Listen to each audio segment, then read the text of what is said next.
Hello student, myself Pankaj Kumar and welcome to my channel Pankaj Sir Physics. Easy way learn to the concept of physics. आज हम Gauss नियम का अनुप्रयोग दो अनुप्रयोग हम पढ़ चुके हैं पहले। आज तीसरा अनुप्रयोग पढ़ेंगे। अपरिमित समरूप आवेशित चालक पट्टिका के कारण विद्युत क्षेत्र की तीव्रता। आज जो हम पढ़ेंगे वो समरूप आवेशित चालक पट्टिका ली है मैंने, समरूप आवेशित, जिसको मैंने Q चार्ज दिया हुआ है। ये Q चार्ज इस पर समान रूप से वितरित है।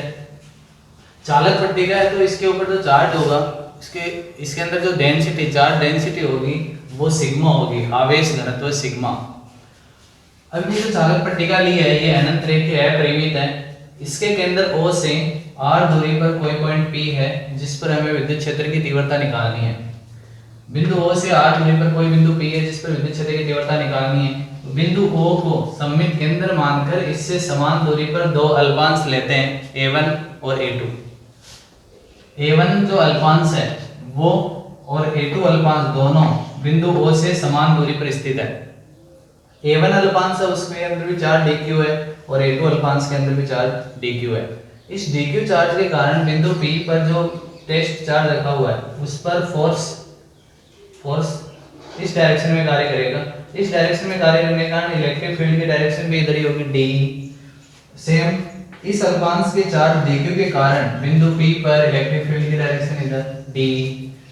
तो बिंदु P पर दोनों अल्पांशों के कारण विद्युत क्षेत्र की तीव्रता का परिमाण सेम है।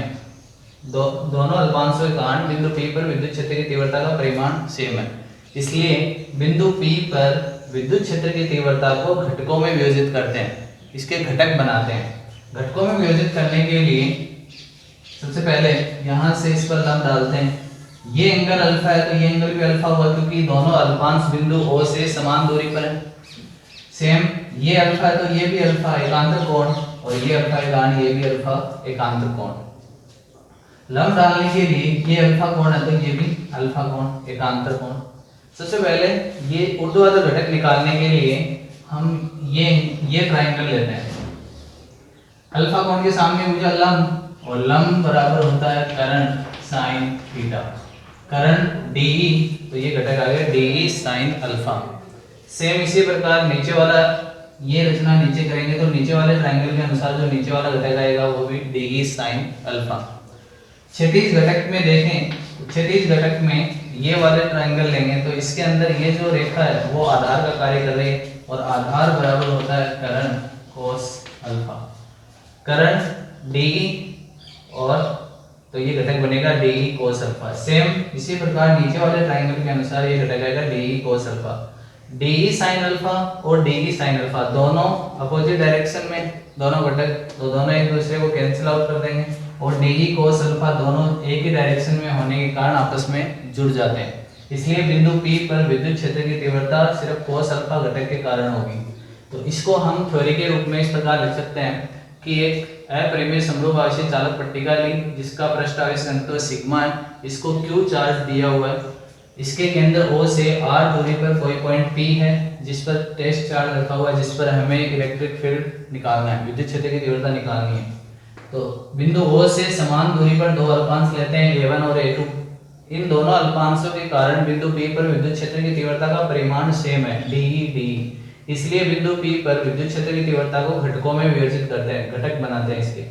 तो DE साइन अल्फा घटक जो ऊर्ध्वाधर घटक है वो दोनों परिमाण में समान और विपरीत दिशा में होने के कारण एक दूसरे को कैंसिल आउट कर देते हैं, जबकि कोस अल्फा घटक, क्षैतिज घटक एक ही दिशा में होने के कारण परस्पर जुड़ जाते हैं। अतः बिंदु P पर विद्युत क्षेत्र की तीव्रता कोस अल्फा घटक के कारण होगी। अब विद्युत क्षेत्र की तीव्रता निकालने के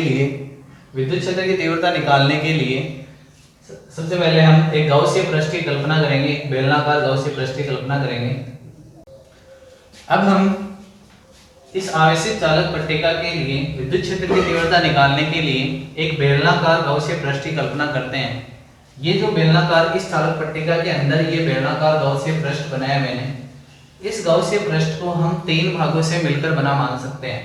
फर्स्ट S1, सेकेंड S1 है वो बाईं ओर का वर्ताकार भाग है बेलनाकार गाउसीय पृष्ठ का, S2 वक्र पृष्ठ, S3 दाईं ओर का वर्ताकार भाग। सबसे पहले इस S1 की बात करें तो ये S1 जो पृष्ठ है गौसीय पृष्ठ बेलनाकार का, ये गौसीय पृष्ठ S1 इस चालक पट्टिका के अंदर है।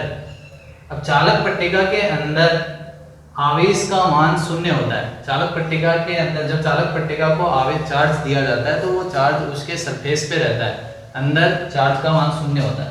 तो Q का मान 0 होने के कारण इलेक्ट्रिक फील्ड भी 0 होगा, इसलिए जो पॉइंट S1 है उस पर Q 0 होने के कारण E का मान भी 0 होगा। अब सेकंड हम S2 की बात करते हैं, वक्र पृष्ठ की। वक्र पृष्ठ पे इलेक्ट्रिक फील्ड की डायरेक्शन ये है और यहाँ पे जो एरिया वेक्टर है उसकी डायरेक्शन अपवर्ड डायरेक्शन में है, क्योंकि इधर से देखेंगे वक्र पृष्ठ को तो डायरेक्शन होगी ऊपर की तरफ, एरिया वेक्टर की डायरेक्शन। तो E वेक्टर और DS वेक्टर के बीच एंगल 90 डिग्री बन रहा है। थर्ड S3 की बात करें तो S3 दाईं ओर का वर्ताकार भाग है, इसमें E वेक्टर और DS वेक्टर दोनों की डायरेक्शन सेम डायरेक्शन है, इसलिए दोनों के बीच जो कोण बनेगा वो 0 डिग्री का कोण बनेगा। अब हम गाउस प्रमेय का या गाउस नियम का यूज करके विद्युत क्षेत्र की तीव्रता निकालेंगे। तो हम जानते हैं from Gauss law close phi flux electric flux phi equals to close surface integral E vector dot ds vector equals to q upon epsilon naught. तीनों पृष्ठ के लिए फ्लक्स का ये फॉर्मूला यूज करें, तीनों पृष्ठ S1, S2 और S3 के लिए। सबसे पहले S1 के लिए E ds cos, क्योंकि ये अदिश गुणनफल स्केलर प्रोडक्ट होने के कारण E ds cos थीटा। तो S1 पे E का मान 0 है, E का मान 0 होने के कारण ये E 0 हो जाएगा। प्लस S2 की बात करें तो S2 पे E वेक्टर और DS वेक्टर के बीच एंगल 90 डिग्री बन रहा है, E ds cos 90 degree plus S3 में E वेक्टर और DS वेक्टर के बीच angle 0 degree, E ds cos 0 degree बराबर q अपॉन एप्सिलॉन नॉट। ये भी 0, क्यों? क्योंकि E का मान 0 है। cos 90 की वैल्यू 0, ये भी 0। बचेगा हमारे पास S3 part, S3 E ds cos 0 की value 1, cos 0 1, S3 E ds equals to q upon epsilon naught. E integration से बाहर S3 ds equals to q upon epsilon naught. अब यहाँ पे ये जो चालक पट्टिका लिया है, जब चालक पट्टिका पे चार्ज रहता है तो इसके अंदर जो चार्ज डेंसिटी होती है उसको हम सिग्मा से दर्शाते हैं, सिग्मा। तो यहाँ पर E integration ds s equals to q upon epsilon naught, और जो चार्ज डेंसिटी सिग्मा होगी, सिग्मा बराबर q upon s,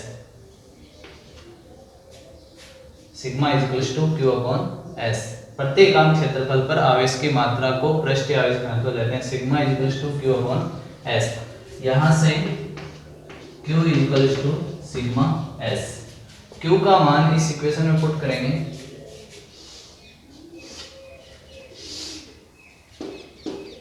E s equals to sigma s upon epsilon naught, s से s cancel out, E equals to sigma upon epsilon not.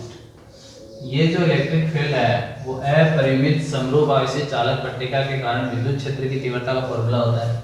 अगर इस फॉर्मूले से देखें E equals to sigma upon epsilon naught, तो electric field होता है वो सिग्मा के प्रोपोर्शनल होता है, डायरेक्टली प्रोपोर्शनल, समानुपाती, E समानुपाती सिग्मा। अब यहाँ पे जो इलेक्ट्रिक फील्ड है वो सिग्मा पे डिपेंड कर रहा है, जितना ज्यादा सिग्मा होगा उतना ही ज्यादा इलेक्ट्रिक फील्ड होगा। अब E और सिग्मा के बीच ग्राफ प्लॉट करें, E सिग्मा, इधर E और सिग्मा के बीच जो ग्राफ होगा वो एक स्ट्रेट लाइन होगी, एक सरल रेखा प्राप्त होगी। E और सिग्मा के बीच जो ग्राफ होगा एक सरल रेखा प्राप्त होगी। Thank you. For more videos please channel को लाइक और सब्सक्राइब जरूर करें। Thank you.